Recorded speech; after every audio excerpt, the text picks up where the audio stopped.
All right, what's up? I just had to jump on here, was having a discussion with my older son about authors, talking about Shakespeare, and for me, talking about Kiese Laymon. For me, just like my favorite author, dopest person I could think of. And we were talking about, literature and all these different things, and had to realize I had to jump on, and I've reviewed this book already, shared it with people everywhere I can, shared it on Instagram already, but had to jump on here and share more about it after the discussion I had with my son. My friend, October 16th, shout out October 16th, check out his music. My friend hit me up last night. He's like, he started Heavy again, heavy. And I was like, oh shoot, like, let me start it again. Cause he mentioned one chapter, just the title of the chapter, Meager. And the second he mentioned it, the two of us just like burst into laughter. I remember reading that chapter and just feeling like, oh, this captures so much of my experience. And I think a lot of people, and reading reviews and like, not reviews, but reading tips online about, why people read, as I like try and write my own book. And a lot of it talks about like wanting to experience someone else's experience, wanting to see a part of life that you don't get to experience. And that is absolutely true. But I think as a person of color, and hopefully this is across the board for everyone, but part of the reason that I read is actually to see my experiences in the literature. And so Heavy, this book does so much of that for me. Had to jump back on here and talk about like the power of this book and what I love about Kiese, and even reaching out to Kiese and being like, at the time, having Long Division, one of his other books, and deciding like if I was gonna keep it for myself and send it to my friend. He's like, nah, share it with your friend and buy yourself another one. And I was like, you know what, you're right. And I shared it with, Clint, October 16th. And just ever since those moments, we've been just diving into these. I decided to read this book again. This will be the 5th time I'm reading it in like 2 years. Read it first time, amazing. Had to read it again a little while later. And then I decided to get the audio version because I wanted to hear it in Kiese's voice. And then read it one more time this last year, and now my friend started again, so I'm like, nah, I gotta jump in. And when I was little, I used to never write in books, just had the reverence for books. Recently, I have been, taking notes in books and buying a separate copy if it's something that I just want to have as like, for other people when they come to the house, oh, read this or pick this up, but then having a copy for myself that just has like me being a part of the conversation within the book. And so just got to read, even just from the first section of the book, first page, it talks about, I wanted to write a lie. I wanted to write about how fundamental present Black fathers, responsible Black mothers, magical Black grandmothers, and perfectly disciplined Black children are to liberation. I wanted to center a someone who wanted us dead and dishonest. I wanted white Americans who've proven themselves even more unwilling to confront their lies, to consider how their lies limit our access to good love, healthy choices, and second chances. I wanted the book to begin and end with the assumption that if white Americans reckoned with their insatiable appetite for Black American suffering, and we reckoned with our insatiable appetite for unhealthy food, we could all be ushered into a reformed era of American prosperity. I wanted to create a fantastic literary spectacle.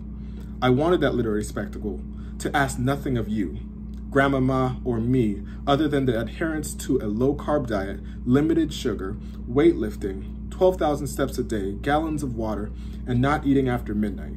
I wanted you to promise. I didn't want you to remember. I wanted to write a lie. I wanted that lie to be titillating. I wrote that lie. It was titillating. You would have loved it. I discovered nothing. You would have loved it.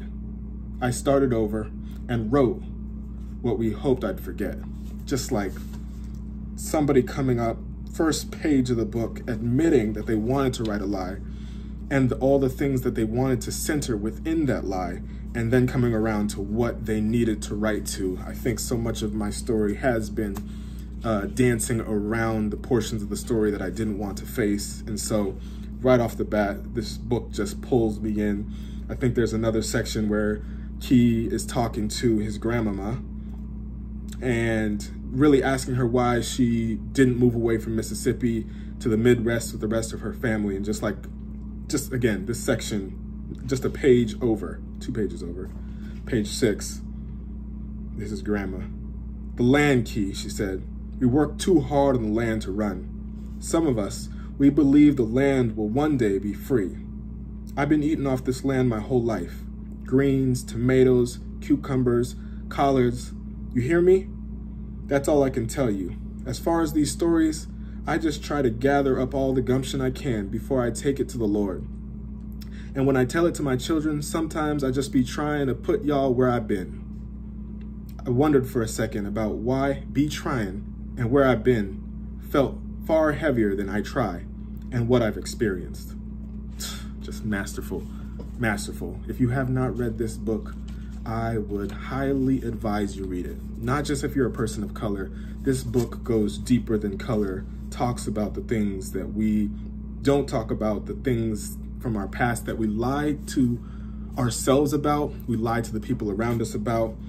Excellent book. When I read this book, maybe 2 years ago, for the first time, I instantly had to connect with Kiese Laymon and just like praise this book and fall in love with the idea of what Kiese talks about most, revision, and adding that to a part of my values and my culture for myself and my family.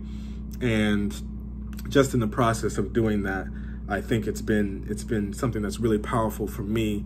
And then a few years later, this year, being able to read the news of Kiese getting the MacArthur Genius Grant just felt like the most deserving moment for anybody. And even though it was him receiving this grant and this award, it just felt like some portion of me also was receiving it in a way that was like, in the knowing that this and this person deserved to be celebrated in a way that for me is like, I was telling my son, like, this is, I don't know, this is for me, my Shakespeare of sorts, and what I hope defines the literature of our time as it relates to the revisions that we can do within our literature, but then within our lives, and how we can take those practices and interweave them, similar to how Shakespeare has been brought into our school structures, bringing in new aspects of literature from different people's perspectives into schools, into other books, into the ways in which we live. And so, masterful. Pick up this book, read it. I'm not getting anything out of this, not doing this for any personal gain. I honestly think you should read this book because it changed my life in a way that I only start to understand like over time. And I want it to change your life. So pick up the book, read it, do not sleep, wake up.